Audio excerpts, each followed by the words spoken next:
Continuamos con los estudios del libro o la primera carta de Primera de Corintios.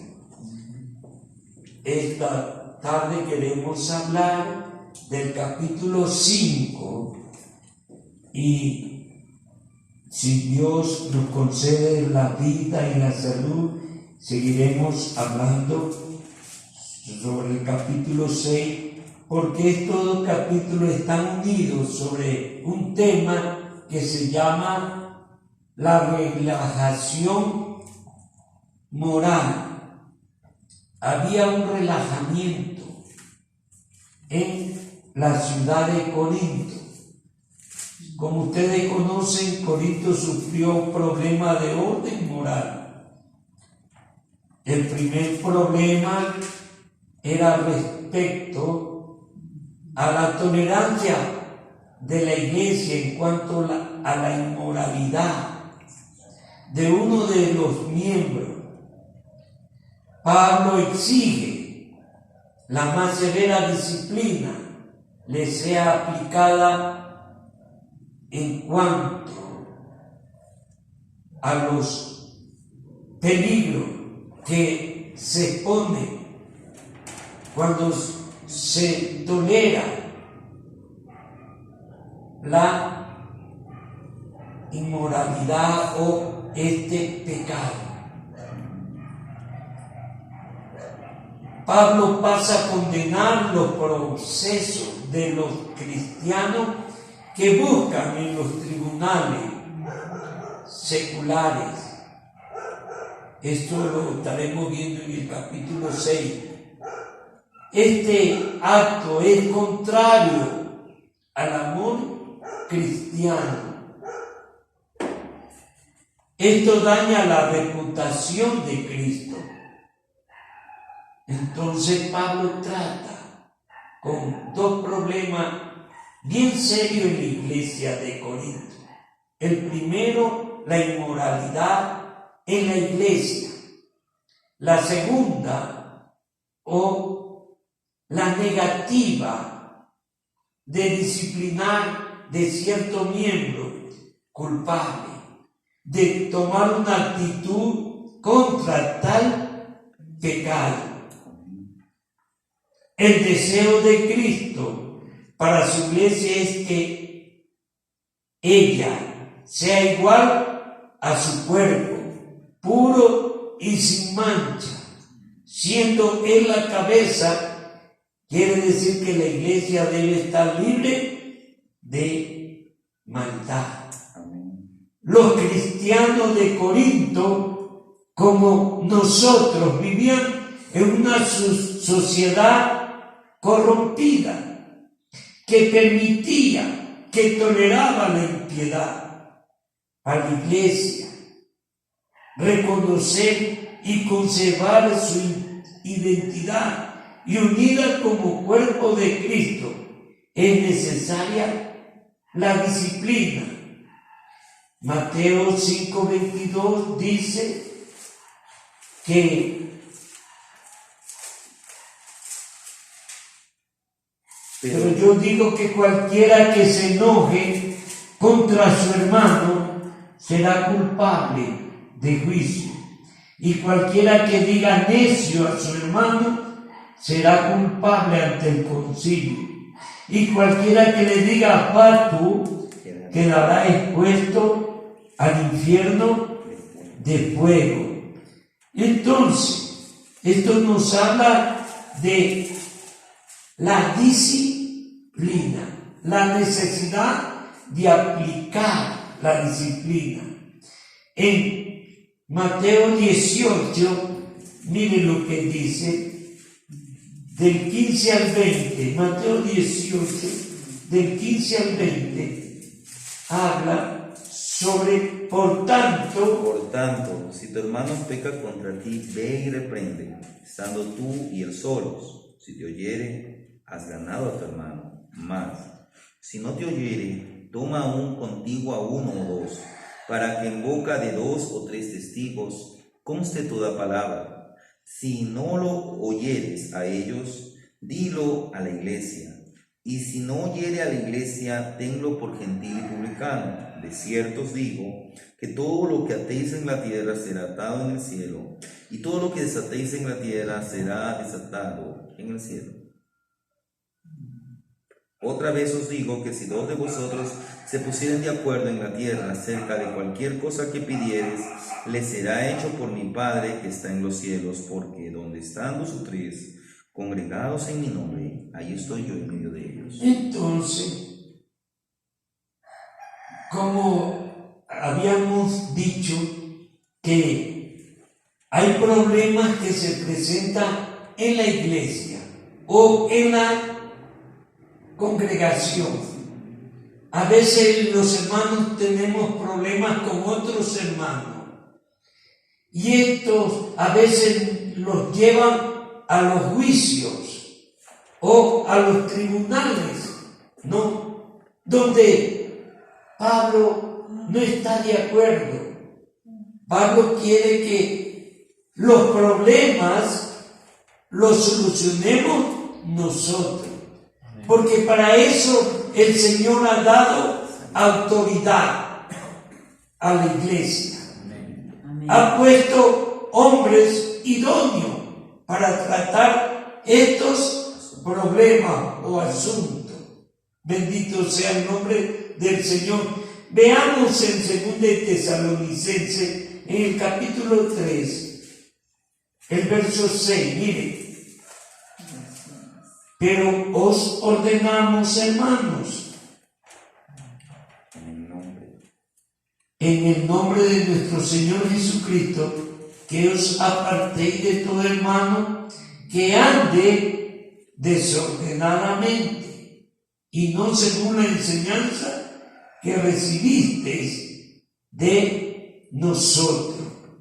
Entonces, Pablo tenía el cuidado, ¿no?, de enseñar a la iglesia, ¿no?, el comportamiento, la conducta de los creyentes, para que el nombre de Dios no sea blasfemado. Amén. Y veamos otra cita más. Ahí mismo, en 2 Tesalonicenses, los versos 14 y 15.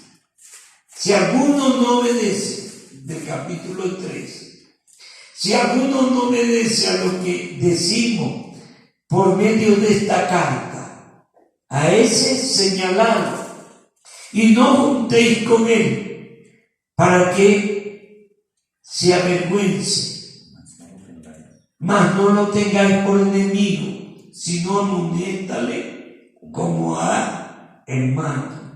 Gloria a Dios por la enseñanza, por la forma en que debemos disciplinarnos los unos a los otros, porque no somos perfectos. Podemos cometer errores, podemos pecar. ¿Y qué tenemos que hacer?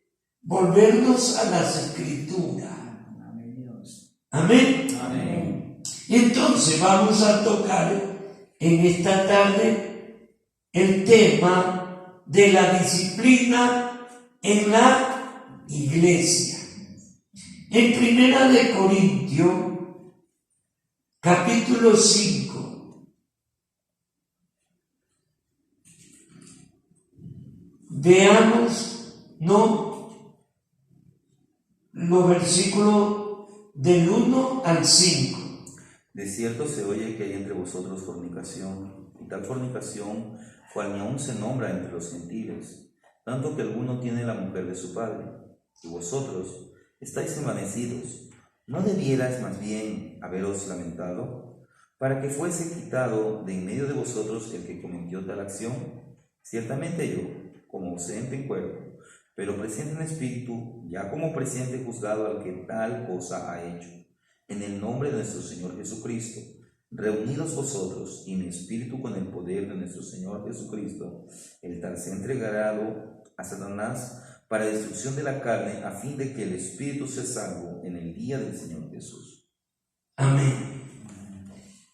Este capítulo empieza mostrando de un caso que era muy conocido.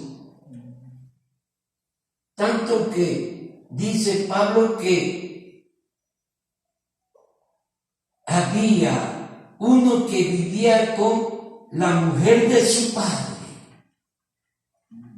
En otro caso sería su madrastra. Y esto estaba siendo tenido en poco con las autoridades de la iglesia. Y esto llegó a saber Pablo. Y esto le molestó. Amén. Y yo pienso que a cualquier cristiano que es celoso en las cosas del Señor, le va a molestar, ¿no? Entonces, Pablo da 3 razones por qué la iglesia debía disciplinar. Mira, la primera razón, para bien del transgresor.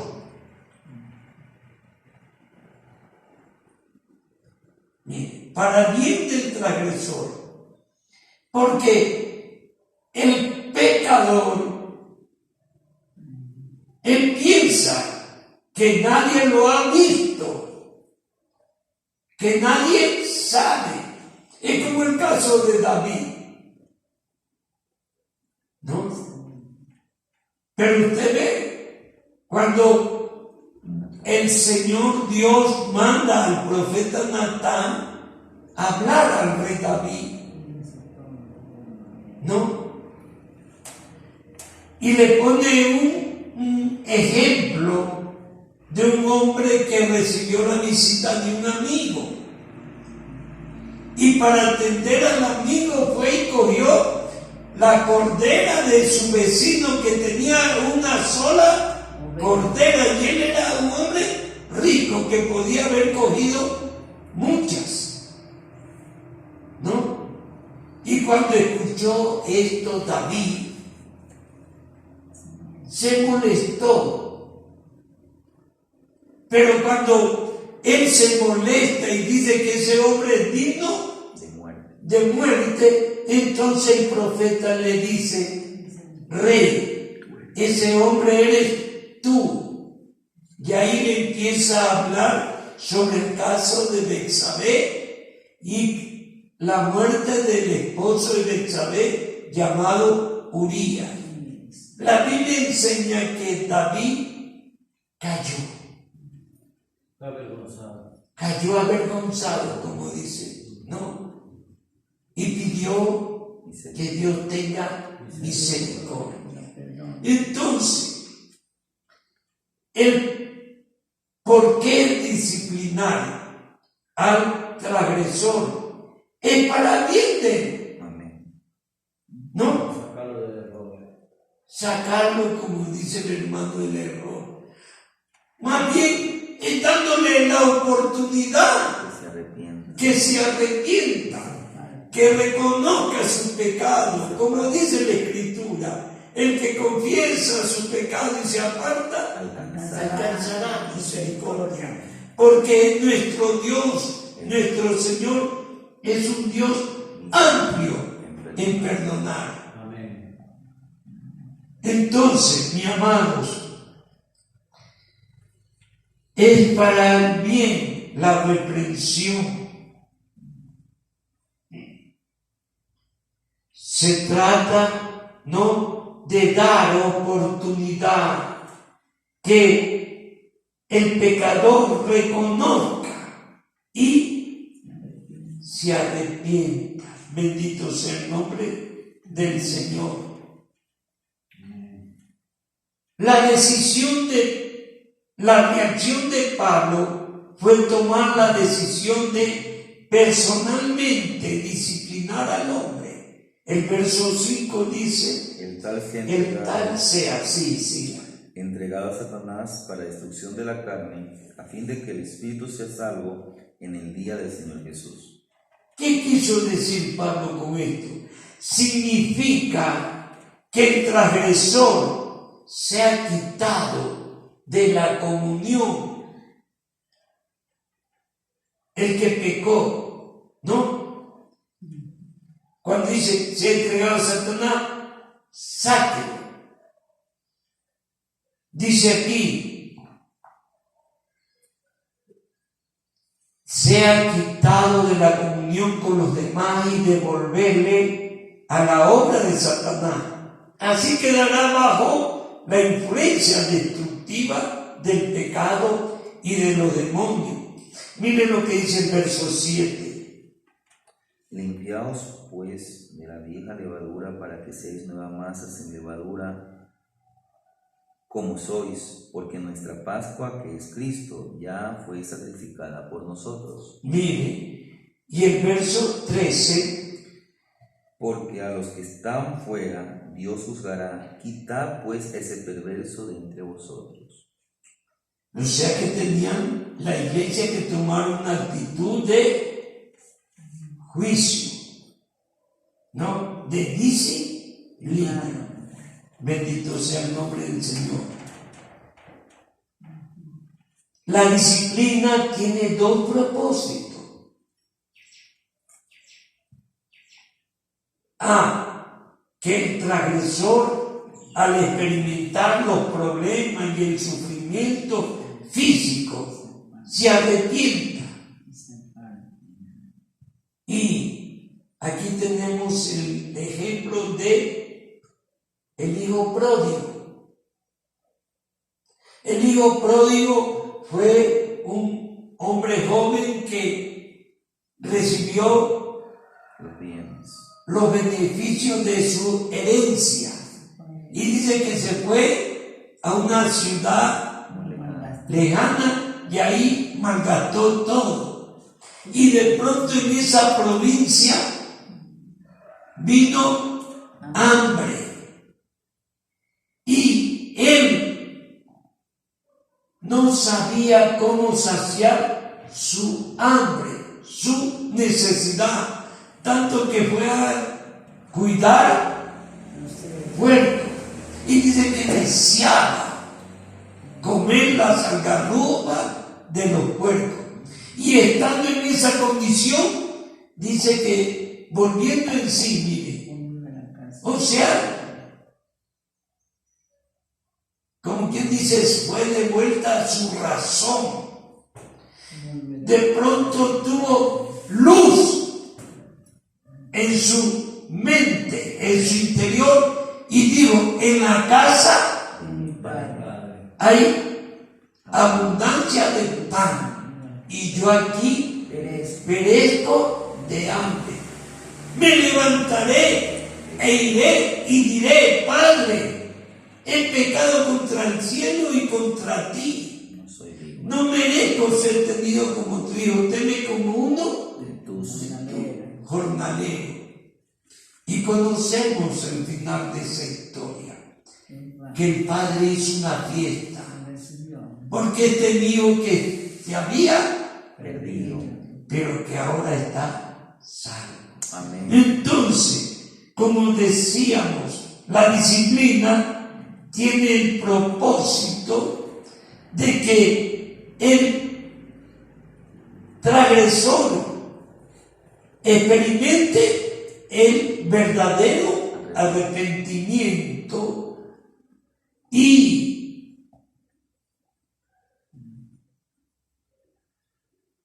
podemos decir y llega a experimentar otra vez la salvación. Amén.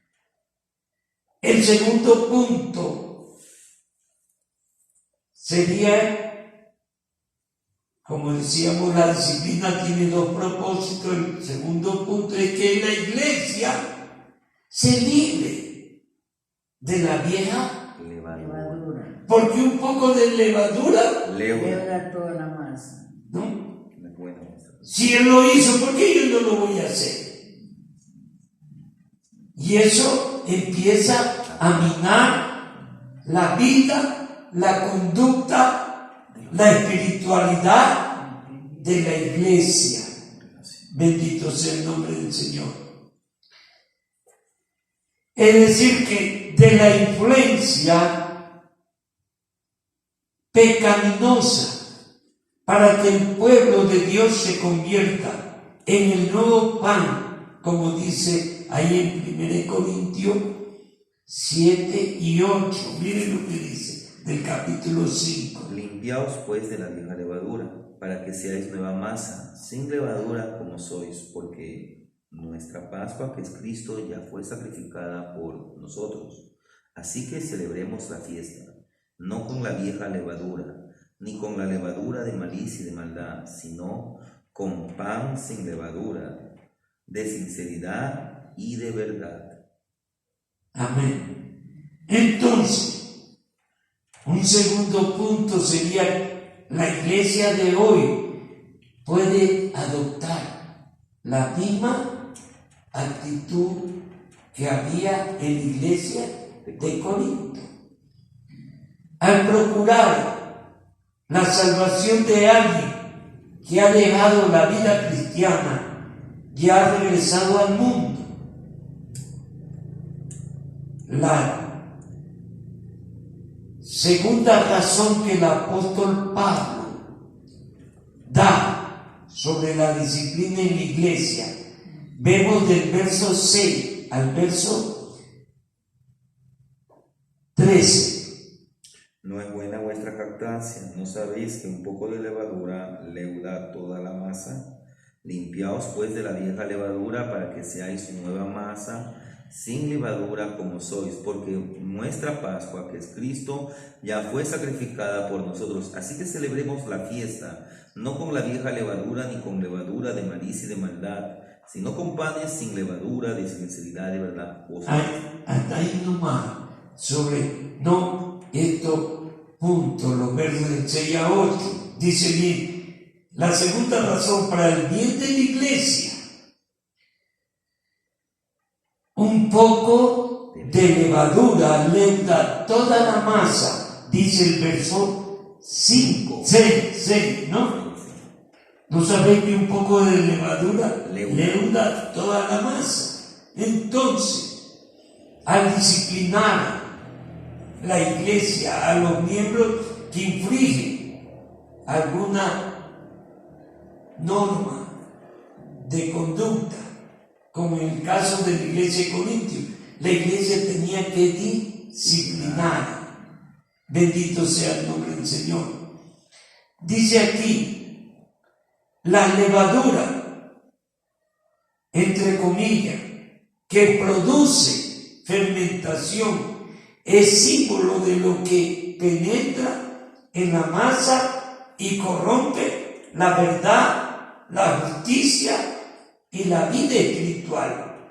Pablo compara la levadura con el proceso por el cual el pecado y la maldad se propaga lentamente en la iglesia hasta corromper a muchos. Cualquier iglesia que no tome medida extrema contra la inmoralidad sexual entre sus miembros, encontrará que esa influencia pecaminosa se regará por toda la iglesia y se contagiará a muchos. Se debe expulsar con rigor el pecado, o con el tiempo se corromperá toda la comunidad de creyentes y se apagará, se contristará el Espíritu Santo. Amén.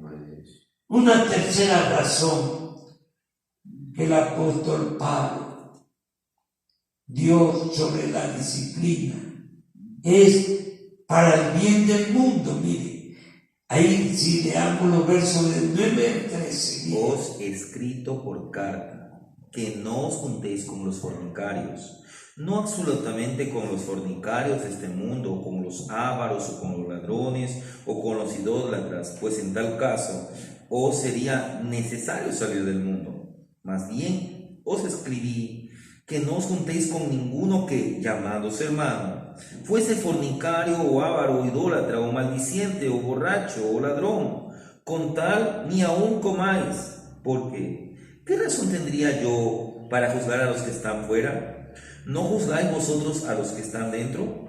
Porque a los que están fuera Dios juzgará. Quitad pues a ese perverso de entre vosotros. Amén. Amén.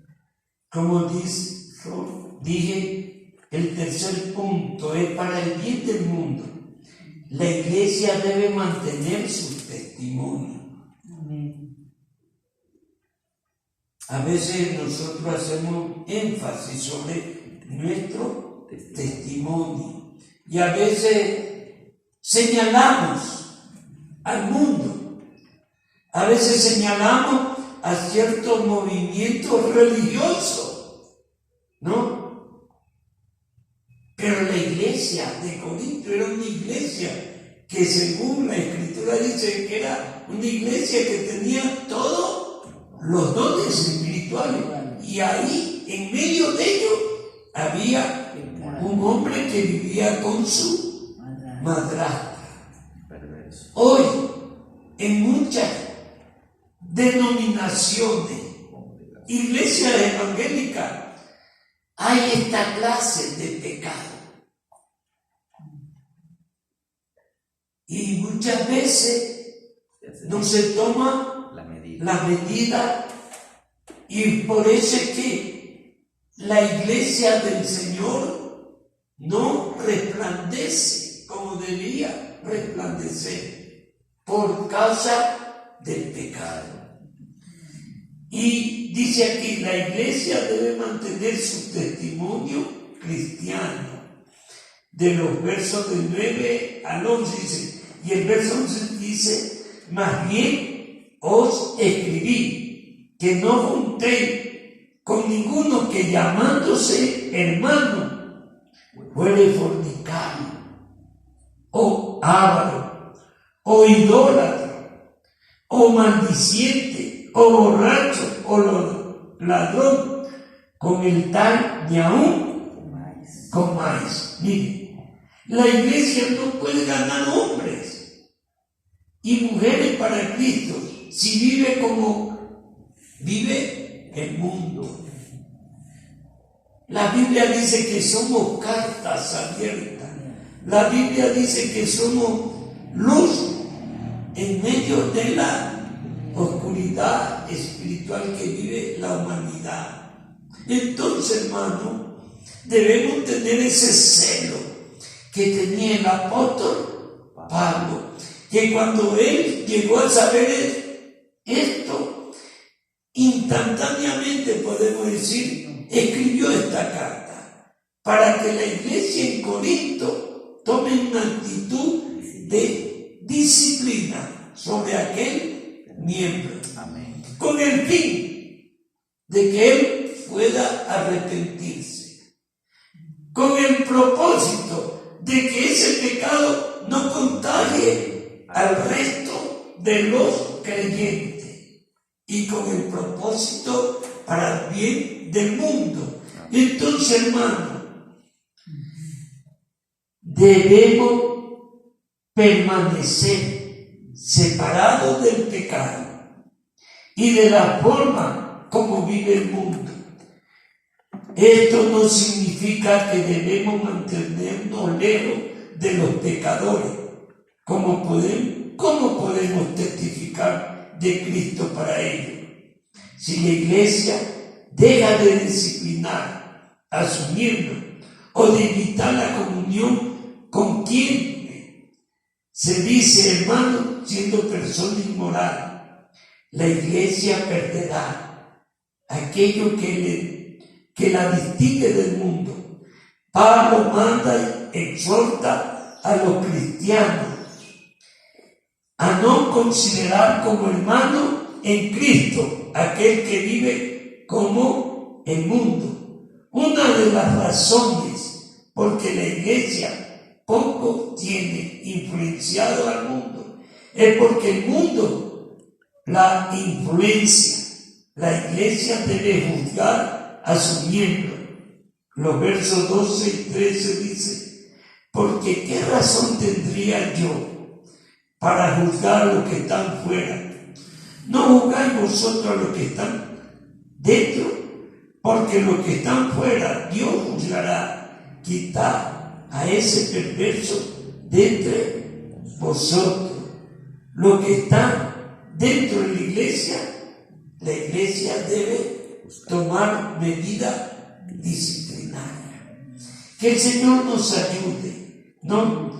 Para que podamos tomar actitudes inmediatas contra el pecado, porque un poco de levadura leuda toda la masa.